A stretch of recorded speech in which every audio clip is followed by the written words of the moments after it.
Pemirsa Ayo Hidup Sehat Plus, siapa yang tak suka makan daging sapi? Ya, daging yang satu ini adalah salah satu jenis daging yang paling disukai di Indonesia. Rasanya yang gurih membuat daging ini pun nikmat diolah dengan cara apapun. Di Eropa maupun Amerika, T-bone, iga atau daging khas luar diolah menjadi steak. Lain lagi dengan masyarakat di tanah air. Hampir seluruh bagian daging sapi digunakan dan diolah menjadi berbagai hidangan lezat dan menggoda.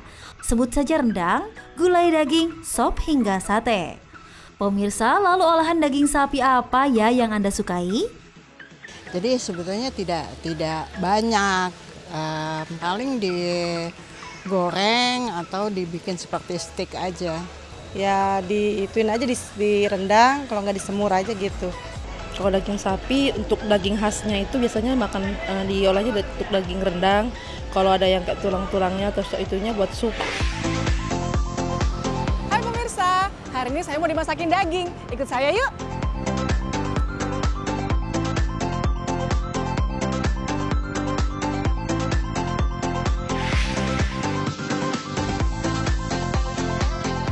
Hai pemirsa, saya sekarang sudah bersama dengan Chef Muto yang lagi asik masak nih. Masak apa ini, Chef? Halo, ya. Sekarang saya lagi mengolah daging. Daging ya, dimasak apa hari ini? Nah, hari ini saya akan grill. Di grill, pasti enak banget. Nah, sekarang kita mau membahas tentang mitos dan fakta yang beredar di masyarakat tentang daging sapi.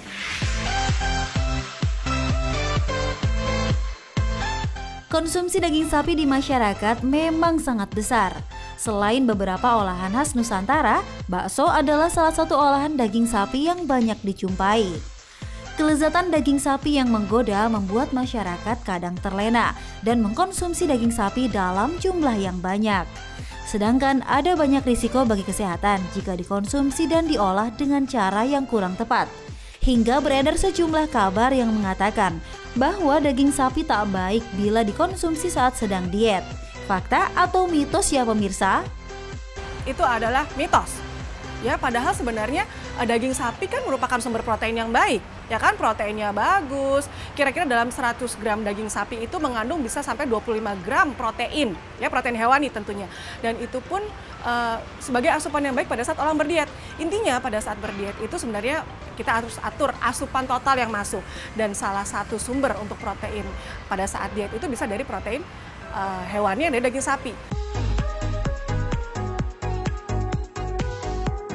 Pemirsa, untuk mendapatkan manfaat baik bagi kesehatan tubuh, cara pengolahan daging sapi adalah hal yang penting yang harus diperhatikan. Namun selain itu ada banyak kesalahan dalam pengolahan yang katanya berakibat buruk pada kualitas daging sapi itu sendiri. Seperti kebiasaan mencuci daging sapi sebelum digunakan. Kabarnya daging sapi yang dicuci sebelum diolah bisa menambah jumlah bakteri dalam daging. Fakta atau mitos ya pemirsa? Itu adalah fakta. Ya, karena pada saat kita mencuci tadi bahan masakan ini, bahan makanan ini belum matang ya, masih ada bakteri dalamnya. Justru pada saat proses pencucian tersebut, air kita cuci biasa dengan air yang mengalir. Nanti kemudian dia bisa menciprat atau terpercik kemana-mana. Itu yang justru bahaya, bakterinya bisa berpindah ke talenan, ke pisau, ke alat makan kita. Sebaiknya tidak kita lakukan.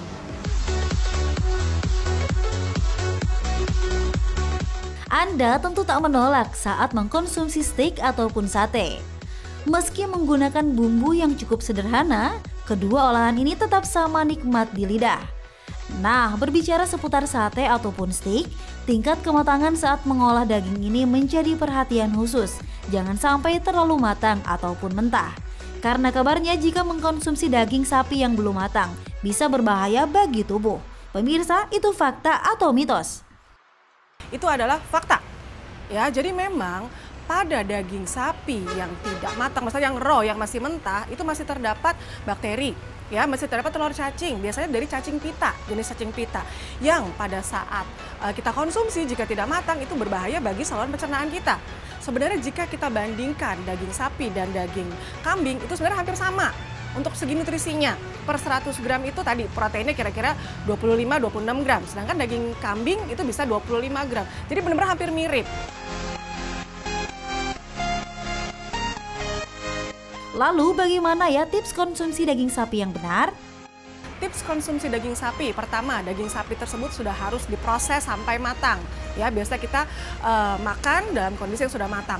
Sebenarnya daging sapi kan salah satu jenis protein. Sebaiknya dalam satu hari misalnya dia mau makan sekali makan 100 gram itu boleh. Tapi sebaiknya pada saat next makannya kita campur juga dengan ayam, dengan daging ikan, dengan telur.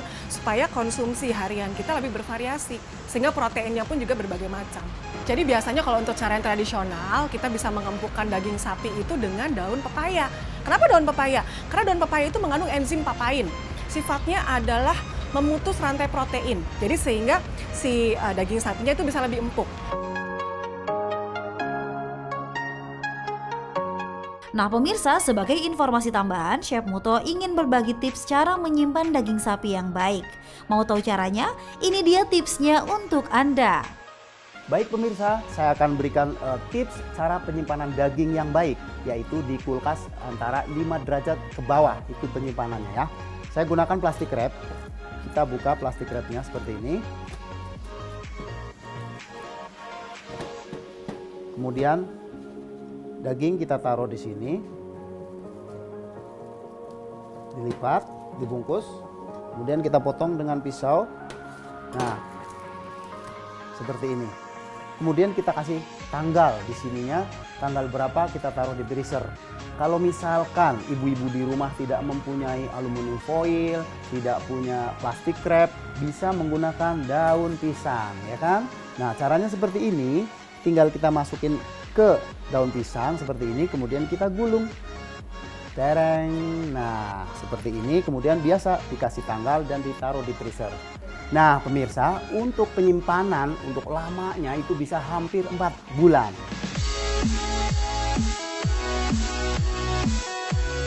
Nah pemirsa, Anda sudah tahu kan apa saja kandungan baik daging sapi bagi tubuh? Dan tak semua informasi yang beredar itu adalah fakta adanya.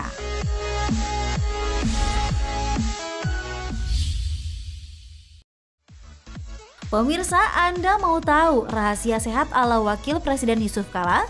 Jangan kemana-mana, tetap di Ayu Hidup Sehat Plus setelah yang satu ini.